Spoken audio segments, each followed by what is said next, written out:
Always welcome students. और नए topic के साथ आया हूं और टॉपिक आपके सामने है। यहाँ पर देखिए एबनॉर्मल प्लेटलेट काउंट्स के बारे में आज मैं आपको बताने वाला हूं। इसमें दो टर्म्स हैं तो इसको ज़रा ध्यान से देख लें। तो स्टार्ट करते हैं बच्चों।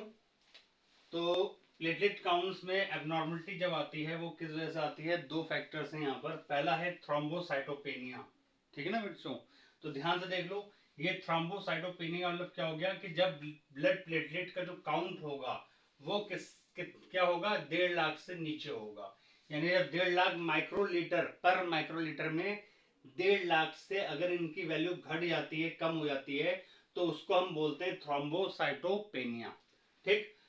फिर दूसरा आता है, नेक्स्ट वन इज थ्रोम्बोसाइटोसिस। तो इसमें क्या है कि जो प्लेटलेट काउंट होगी वो बढ़ जाएगी, वो 4.5 लाख माइक्रो लीटर में पर माइक्रो लीटर में 4.5 लाख से ज्यादा जब वैल्यू हो जाएगी, क्योंकि मैंने आपको बताया था, तुम लोग को पहले भी समझाया कि जो इसकी जो नॉर्मल रेंज होती है वो 1.5 लाख से 4.5 लाख होती है। अगर 1.5 लाख से नीचे हो गई तो थ्रोम्बोसाइटोपेनिया, अगर 4.5 लाख से ऊपर हो गई तो थ्रोम्बोसाइटोसिस पर माइक्रो लीटर। बस ये वैल्यू याद रखना बच्चों। अच्छा, अब देखो कुछ पॉइंट्स इसमें जो लाया हूं वो देख लो ध्यान से। हेमेटोलॉजी, ये पॉइंट आप तुम लोगों को ध्यान से देखना है। हेमेटोलॉजी का मतलब क्या होता है? मतलब ये अक्सर पूछ लेते हैं, ठीक है, आपसे एग्जामिनर भी पूछ सकता है और एग्जाम में भी पूछा जा सकता है। तो हेमेटोलॉजी का मतलब क्या हो गया? Study of blood and blood disorder, यानी कि ब्लड के बारे में सारी इंफॉर्मेशन, ठीक है, सब कुछ पता चल जाएगा उसमें। 1 to all, RBC, WBC, blood platelets, clotting factors, ठीक है, ब्लड प्लाज्मा, ठीक है, ब्लड सीरम, सब कुछ आ जाता है बच्चों इसके अंदर। ठीक है, तो सारी कंप्लीट स्टडी जो हो जाएगी वो आपकी कहलाई जाएगी ब्लड के रिगार्डिंग हेमेटोलॉजी। और उसी के अंदर ही ब्लड डिसऑर्डर्स भी इंक्लूड होंगे, यानी कि ब्लड से रिलेटेड क्या क्या बीमारियां हो सकती हैं, क्या इन्फेक्शन हो सकते हैं, ठीक है, कैंसर क्या हो सकता है, ब्लड कैंसर के बारे में तुम लोगों ने सुना ही होगा।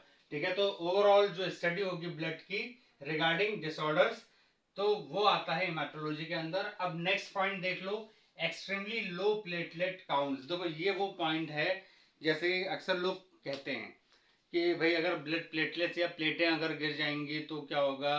जो पर्सन होगा, जो पेशेंट होगा वो मर जाएगा। वो बात बिल्कुल सही है, ठीक है ना। हम ही लोग डरते हैं, जैसे चिकनगुनिया, डेंगू वगैरह में क्या होता है, ब्लड प्लेटलेट्स जो होती हैं वो एकदम से बहुत तेजी से गिरती हैं नीचे, और ऐसे में कई जगहों पर आपको डेथ की भी न्यूज सुनने को मिल जाती है कि भाई उसको फला फला उस पर्सन को क्या था, चिकनगुनिया हो गया या डेंगू हो गया, और बेचारा वो जो है प्लेटलेट काउंट्स के कम होने की वजह से मर गया। तो इसी के बारे में यहाँ पर ये चीज लेकर के आया हूँ। मैंने पहले भी अपने वीडियो में कहा था कि इसके बारे में मैं आपको रीजन बताऊंगा, तो वो रीजन सुन लो ध्यान से। तो क्या होता है एक्सट्रीमली लो प्लेटलेट काउंट्स, जिसको आपने बोला क्या? थ्रोम्बोसाइटोपेनिया, ठीक है, where the count falls below a critical value, ठीक है ना। एक जो नॉर्मल रेंज होती है, नॉर्मल रेंज से नीचे, लेकिन उससे भी ज्यादा नीचे चली जाना, 50,000 या फिर और ज्यादा गिर करके 20,000 या 10,000 तक पहुंच गई, कुछ लोगों तो 8,000 तक पहुंच जाती है, ठीक है। तो ये क्रिटिकल वैल्यू हो गई, वहां तक पहुंच जाना, ठीक है। That can lead to fatal bleeding, यानी कि अब होता क्या है, देखो ये तो तुम लोग को पता ही है कि जो प्लेटलेट्स होंगे वो कहीं ना कहीं क्लॉटिंग फैक्टर में भी हेल्प करता है, ब्लड क्लॉटिंग में भी हेल्प करता है, ये सब तुम्हें पता है, ठीक है ना। तो जब इनका नंबर डिक्रीज हो जाएगा, ठीक है, क्रिटिकल वैल्यूज तक पहुंच जाएगा या उससे भी नीचे अगर चला जाएगा, तो ऐसे में ब्लीडिंग स्टार्ट हो जाती है, इंटरनल ब्लीडिंग। और ये इंटरनल ब्लीडिंग कहाँ हो सकती है बेटा? वो हो सकती है ब्रेन के अंदर, ठीक है, या फिर स्किन की सरफेस में, बीनीथ ऑफ द स्किन भी होती है, ठीक है। तो मेन क्या होता है कि कहीं ना कहीं जब स्टार्ट हो जाएगी ब्लीडिंग तो उससे क्या होगा? पर्सन की डेथ हो जाएगी, हेमरेज वगैरह के चांसेस भी आपको मिल सकते हैं, देखने को मिल सकते हैं, ठीक है। अगर कहीं कट वगैरह लग जाए तो फिर क्या होता है, यहाँ पर क्लॉटिंग जो होगी अब नहीं हो पाएगी, और क्या हो जाएगा? एक्सेस ब्लीडिंग स्टार्ट रहने की वजह से पर्सन की डेथ भी हो सकती है। तो ये सारे पॉइंट्स तुम लोग को याद रखना है, ठीक है ना। अच्छा, फिर थ्रोम्बोसाइटोपेनिया कैन बी कॉज। अब ये पूछा जाता है, मतलब ये तुम्हें तो पता हो ही गया कि थ्रोम्बोसाइटोपेनिया की वजह से ही डेथ होती है, क्योंकि ब्लीडिंग एक्सेस होने की वजह से पेशेंट सरवाइव नहीं कर पाता। कहीं पर भी अगर चोट वगैरह लग जाए या इंजरी हो जाए तो लगातार कंटिन्यूस ब्लीडिंग स्टार्ट रहने की वजह से पर्सन मर सकता है, या ब्रेन के अंदर अगर कहीं झटका लग जाए, चोट लग जाए, इंजरी हो जाए, ठीक है, प्लेटलेट्स कम होने की वजह से, ठीक है, अगर कभी बाई चांस चोट लग गई ब्रेन में, ठीक है, या आपकी कैपिलरीज जो हैं वो रप्चर हो गई तो इंटरनल ब्लीडिंग स्टार्ट रहेगी, वो स्टॉप नहीं हो पाएगी और इस वजह से क्या होगा, पर्सन की डेथ हो जाएगी। ठीक है, थ्रोम्बोसाइटोपेनिया की वजह से, ये हमेशा याद रखना तुम लोग को। अच्छा, अब इसमें देख लो थ्रोम्बोसाइटोपेनिया के कुछ रीजंस भी हैं, मतलब यहाँ पर बताया गया कि कुछ रीजंस हैं, यानी कुछ कारण है। वो कारण देख लो पहले क्या होते हैं रीजंस, जैसे कि इन्फेक्शंस यानी संक्रमण, कैंसर, ठीक है, और बोन मैरो डिसऑर्डर्स। ये तीन मेन जो है वो क्या है बेटा, ये कॉज होते हैं।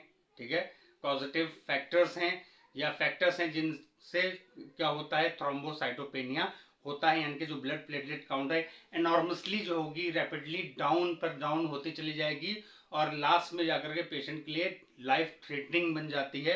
तो इन्फेक्शन में अगर देखें तो कई तरह के इन्फेक्शन हो गए, जैसे बैक्टीरियल है, वायरल है, ठीक है, और मलेरियल जैसा पैरासिटिक इन्फेक्शन भी होता है।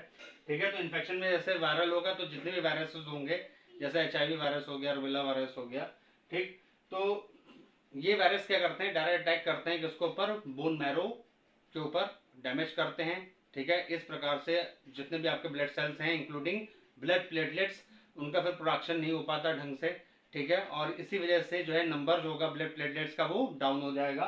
ठीक है, और ऐसे ही कैंसर में देखें तो जब कैंसर होता है तो कैंसर जो है वो भी कहीं ना कहीं इफेक्ट करता है किसके ऊपर, आपके बोन मैरो प्रोडक्शन के ऊपर, उसके मतलब बढ़ने को रोक सकता है, उसके इफेक्ट कर सकता है। ठीक है, ब्लड सेल्स के मैचुरेशन को इफेक्ट कर सकता है और इस प्रकार से क्या होगा कि कहीं ना कहीं ब्लड प्लेटलेट्स की काउंट भी डाउन हो जाएगी। ठीक है ना, कैंसर कैसे, जैसे कीमोथेरापी भी करते हैं जो कैंसर पेशेंट होते हैं तो वो बहुत ज़्यादा वीक हो जाते हैं। क्यों? क्योंकि कीमोथेरापी से भी कहीं ना कहीं जो भी होगा बेटा, बोन मैरो जो होता है वो भी कहीं ना कहीं डैमेज होता है और प्रोडक्शन के ऊपर भी, ब्लड सेल्स के प्रोडक्शन के ऊपर भी उसका काफ़ी बुरा प्रभाव भी पड़ता है। अच्छा, अब आ जाओ बोन मैरो डिसऑर्डर्स को भी समझ लो। तो इसमें एप्लास्टिक एनीमिया है, ये एक टर्म है एप्लास्टिक एनीमिया की। तो ये एक्चुअल में क्या होता है कि इसमें डायरेक्ट जो है वो आ, ये कह सकते हो, मतलब जो बोन मैरो है, मतलब वो पूरी तरह से प्रोडक्शन नहीं कर पाती है किसका, ब्लड प्लेटलेट्स का, और प्रोडक्शन जो है उनका बहुत ज़्यादा इफेक्टेड हो जाता है डिसऑर्डर की वजह से, और इस वजह से यहाँ पर थ्रोम्बोसाइटोपेनिया की कंडीशंस बढ़ जाती हैं। अच्छा, कैंसर में एक चीज़ और ऐड ऑन करना चाहूँगा, ल्यूकेमिया। ठीक ना, तो ये भी कैंसर ही है ल्यूकेमिया, ये भी मतलब इफेक्ट करता है ब्लड प्रोडक्शन में, खासतौर से ब्लड प्लेटलेट्स के प्रोडक्शन में।